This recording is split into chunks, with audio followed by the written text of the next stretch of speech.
everybody. Happy Thursday. This is very strange. I have a really cute ponytail too.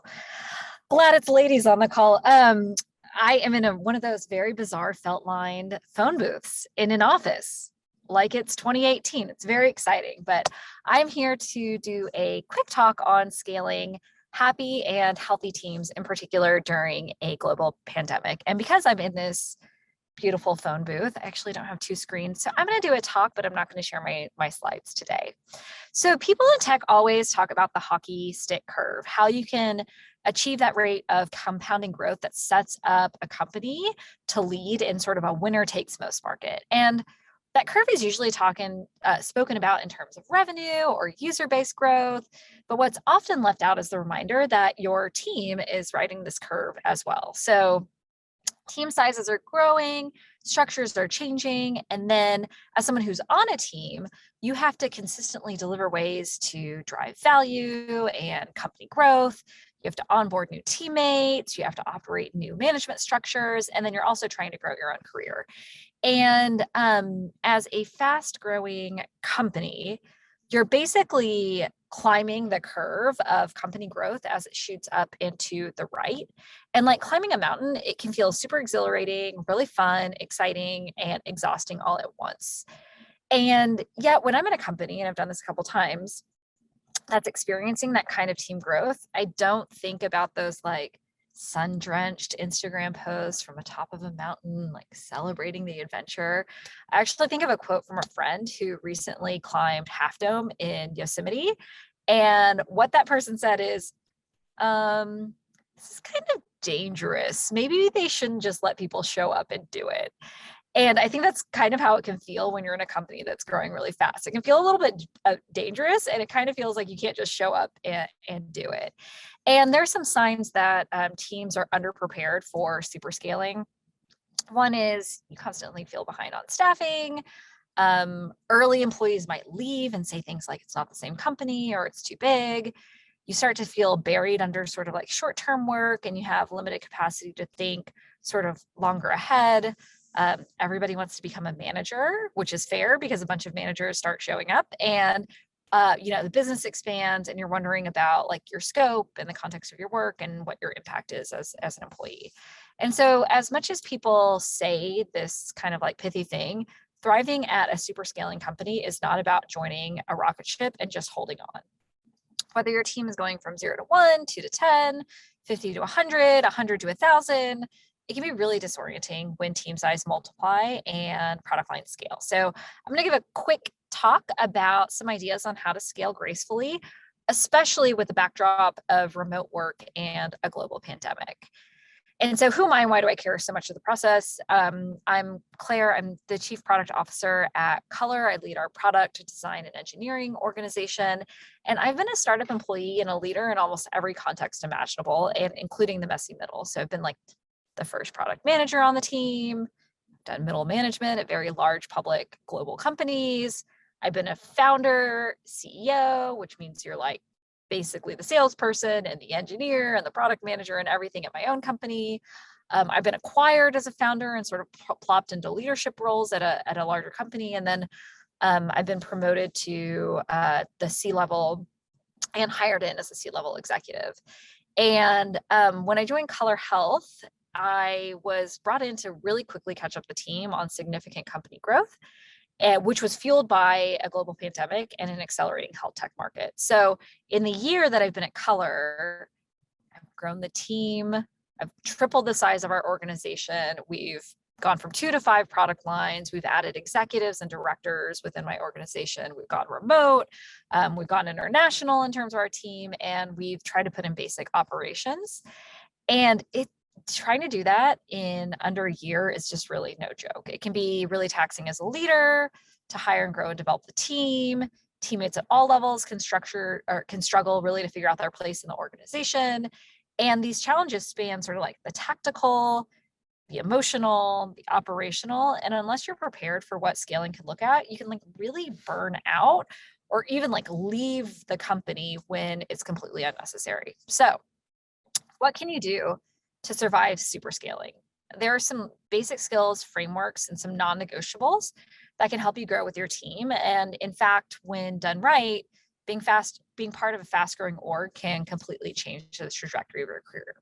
So there are three things I think you need to do. The first is scaffold before you build. And I know I'm using too many mixed metaphors. I should have gone with a chart your path before you climb the mountain, but I'm not a mountaineer. My metaphor would fall flat past what I've already said. So we're just going to go with this one. So when you're preparing or in the process of growing your organization significantly, the most important thing you can do is create structure and build supporting frameworks before your team actually needs them. In practice, this means a couple things. For leaders, it means you really need to prioritize organization design. Many managers, when they're hiring up for the first time, think about what holes they need to fill, as opposed to what the structure of their organization looks like in 6 or 12 or 36 months. And the way this practically looks like when I'm, working with my managers to design their organizations is they're like, we need a manager X now. And I say, great, sounds amazing. What will we need in a year? Because we should hire for the thing we're going to need in a year, not wait for that year to come and then catch up to hiring it. And so when you think about designing your organization, you think about designing the roles and responsibilities, it's really important to think much more further out so that you have a scaffold and a plan and a roadmap for what your org looks like. So I think you should design structure first, overlay people next. You need to create empowered teams that can operate against the things that they need to execute on. And then you need to insist on super tight alignment across the company. And I do think it's important to minimize hierarchy. As teams are scaling really fast, one of the things you could do is think managers or leaders or executives or VPs are going to solve my problem. And I really think you have to be very thoughtful about where you put management structures in a super scaling company, because it can often result in you moving slower, not faster. The next thing that I think you need to focus on in a super scaling organization is defining your role before someone else defines it for you. So as you are in a super scaling organization, it's really important to know, what is my role in this organization, and how do I chart my own growth as the company scales? And for teams that are growing quickly, it can really be challenging to go from a role in a team, maybe a startup where you have a lot of broad scope and do a bit of everything, to a really fast growing team where roles and ownership and org structures are a lot more clearly defined. And a lot of people join early startups because they like the role in the organization at that moment in time. But a year later or 2 years later, when that organization multiplies, the operating model can be very different, and the role they play can be very different than what they signed up for. And many people sort of just become consumers of this very fast growing organization. But what I think an ambitious person should do in the middle of a super scaling company is to really take control, raise your hand, and chart your own path that's aligned to the company's growth. And what does that mean really simply? It means telling your boss what you want your job to be and why it aligns with company value and your career ambitions. So I call this exercising the right of first refusal in a team. Your leader or manager is probably in a really scaling company hiring a lot. As I mentioned earlier, they're probably thinking about the design of your organization over several time horizons. And you can make it really easy on your boss to give you the role and path you want by mapping out your own career. It's basically an IC version of org design. It's career design, and it's something that I think people need to get really good at in super scaling organizations. The last thing that I think is really important, so you do org design, you chart your own path, but the thing that I think is really important and can get lost in super scaling organizations is becoming all encompassed in the here and now.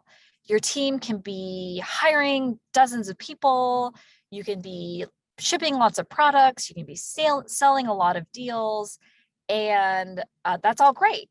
But returning to our first metaphor about climbing a mountain, when you're running up the slope of growth, it can start to feel really natural to just watch where your feet are going, so you don't trip and you stay on the right route. And what that can look like in a super scaling org is lots of short and midterm projects, sort of strategy, expecting to waterfall. So it comes from execs, then it goes to managers, and then it goes to ICs, but it doesn't really feel relevant to your day-to-day. And team members become really risk averse because they're focusing on like, what's the win right in front of me, as opposed to the big swings that takes us down the line.